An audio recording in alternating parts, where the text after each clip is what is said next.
Eu vou passar agora a palavra ao companheiro Feijó, que vai fazer a sua exposição, né? Atenção, companheiros.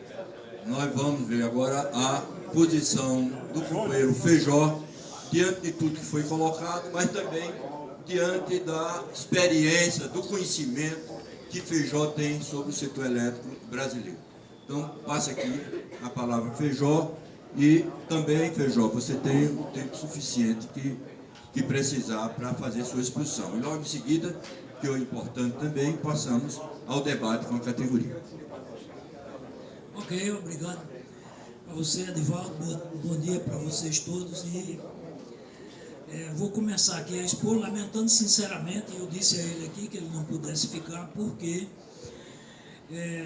eu tenho muitas discordâncias do que ele disse, e embora eu também rapidamente disse a ele que acredito que esse entusiasmo que ele passou aqui em acreditar que é possível, digamos, não só salvar a Chesf, mas mais do que isso, fazer a Chesf maior ainda ao longo dos 30 anos que aparece aí, embora seja interessante esse entusiasmo e essa vontade, que ele acredite nessa possibilidade, eu tenho as minhas dúvidas, e eu disse a ele que tenho essas dúvidas, tendo em vista as circunstâncias gerais que envolvem tudo isso. Acredito que não seja impossível, mas é muito difícil evitar um desastre, por várias razões que nós deveremos passar aqui a respeito, embora, evidentemente, eu ficaria muito satisfeito se as coisas tendessem para o lado positivo. Isto é, as duas empresas, entre aspas, as duas metades, vamos dizer assim, da Chesf, nova, que seria uma de investimento, basicamente na expansão, e a outra de operação das instalações remanescentes, tenham um sucesso específico, um resultado positivo. O futuro dirá, mas eu terminei dizendo a ele o seguinte: claro que você tem que acreditar nisso, porque se não acreditasse, devia realmente pedir o boné. Como ele falou aqui até isso, eu disse essas palavras aqui a ele. Então ele está certo em acreditar, porque senão o correto seria pedir o boné. Mas eu tenho minhas dúvidas, inclusive porque o raciocínio dele naturalmente está montado na crença que ele tem. E se a crença dele parte daquilo que ele considerou a retrospectiva para falar, a retrospectiva foi, para mim, um desastre, porque é todo um conjunto de meias-verdades, quando não falsidades. E eu vou exemplificar aqui, certo? Não quero dizer que essa palavra falsidade seja má intenção ou qualquer coisa. É no sentido de que não corresponde à realidade. É uma visão que alguém colocou. Como, por exemplo, vou logo citar, ele citou aqui que na crise lá de 93 obrigou o governo a botar 20 bilhões de dólares nas empresas. Isso é uma mentira. E eu já escrevi isso num documento de resposta à Fiesp, quando a Fiesp colocou essa questão, como muita gente, aleluia, já andou colocando isso por aí, eu também já coloquei para ele, na vista dele na Assembleia Legislativa uma vez, que é falso. Nunca houve isso. Isso foi um encontro de contas entre o que as empresas tinham direito e portanto, o governo devia, né? E aquilo que eram obrigações do setor elétrico perante ao governo. E que, quando fizeram essa conta, papel circulando de lá para cá, isso está escrito, esse montante equivaleria a 20 bilhões de dólares. Mas não houve desembolso, ao contrário, o setor elétrico primeiro perdeu, e daí veio aquela crise da inadimplência que ele falou, para poder primeiro colocar. Mas vamos ao começo, e eu tinha colocado aqui que vamos começar do começo para fazer a retrospectiva. Eu achei interessante a ideia de Bosco de vamos falar do futuro, então é necessário falar do passado para chegar nela. Só que a retrospectiva era preciso começar do começo. Ele começou a retrospectiva com empresas estatais em crise, que foi a partir justamente dos anos 80 e tal. Mas o setor elétrico brasileiro, na retrospectiva, não era estatal, era totalmente privado. 100% privado. Desde os anos 1900, quando começaram, até 1979 completou-se a estatização, vamos dizer assim, não institucional, quando o governo comprou a Light Rio e São Paulo. 79, não foi há muito tempo. Quer dizer, era privada a Light Rio e São Paulo até 1979. As principais áreas econômicas do país tinham energia elétrica na mão da iniciativa privada. E no Brasil inteiro sempre prevaleceu, sempre teve tudo privado e não funcionou para o interesse do país. Foi por isso que o governo entrou. A estatização só aconteceu por uma necessidade do desenvolvimento do país.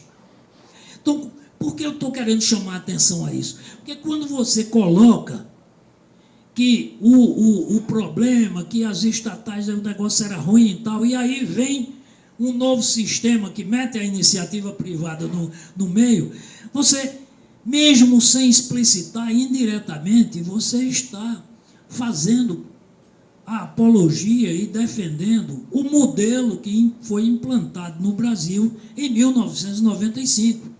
E Bosco fez essa apologia, embora indiretamente. Né? Ou até mais claramente, como vocês queiram. Então, veja bem, a rigor, o modelo era todo privado, ficou provado que não dava certo, não vou aqui repetir todos os passos, mas a reação começou quando Getúlio Vargas, em 1934, baixou o Código de Águas, cuja proposta estava no Congresso e era bloqueada desde 1907.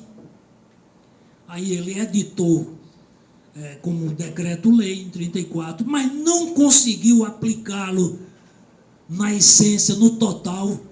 O Código de Água só veio ser regulamentado em 1957 por Juscelino Kubitschek, com o decreto 41019.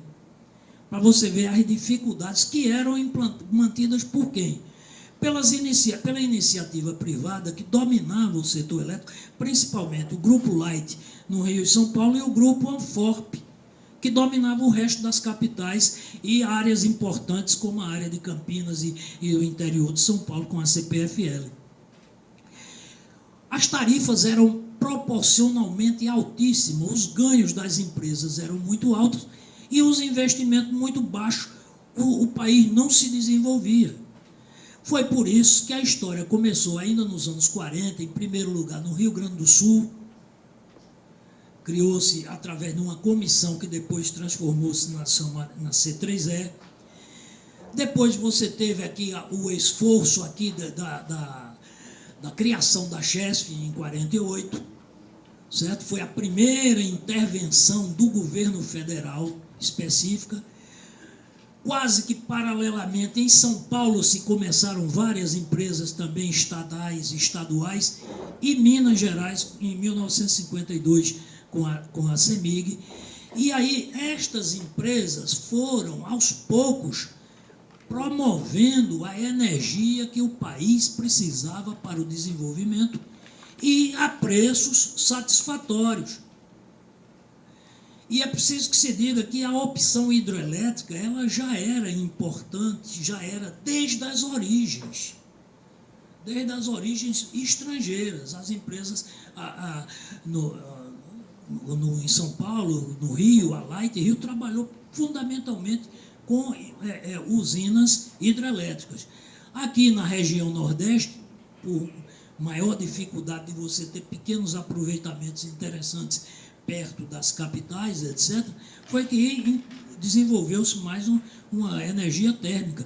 Mas mesmo assim, quem é mais antigo lembra de Bananeiras lá na Bahia e outros. Mas bom, Então, em resumo, o setor estatal veio se implantando e foi um grande sucesso. Promoveu o desenvolvimento do país, energia à vontade, com tarifas satisfatórias.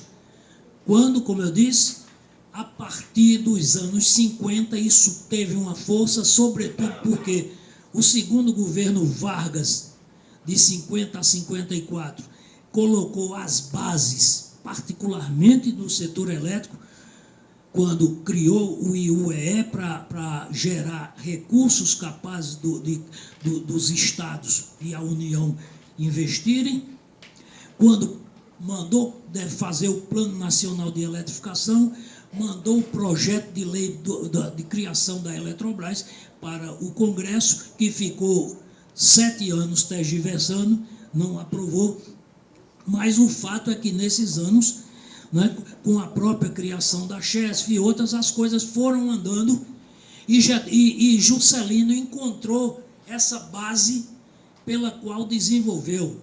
Veio Furnas com Juscelino e muitas mais outras coisas. Um sistema de transmissão começou a se desenvolver a partir daquele ano, daquela época de Juscelino, e o setor elétrico foi em frente. Tarifa barata, repito, e tal. Não houve crise. Aí você vem, se você quer fazer uma retrospectiva, você tinha que começar daí. O setor elétrico funcionava muito bem. E o que é que aconteceu que finalmente vem aparecer uma crise? Que foi por onde Bosco começou. E foi a 1993. A crise apareceu a partir dos anos 80, com as inadimplências, com as coisas e tal. Por quê?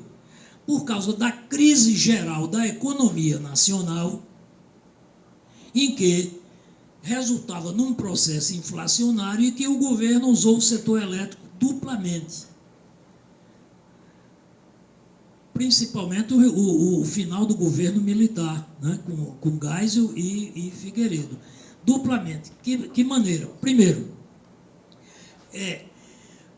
a crise do petróleo impunha ao país uma diferença na balança de pagamento extraordinária. A importação do petróleo puxava todos os dólares que tinha e mais alguma coisa. O país começou a ter que precisar de divisas estrangeiras.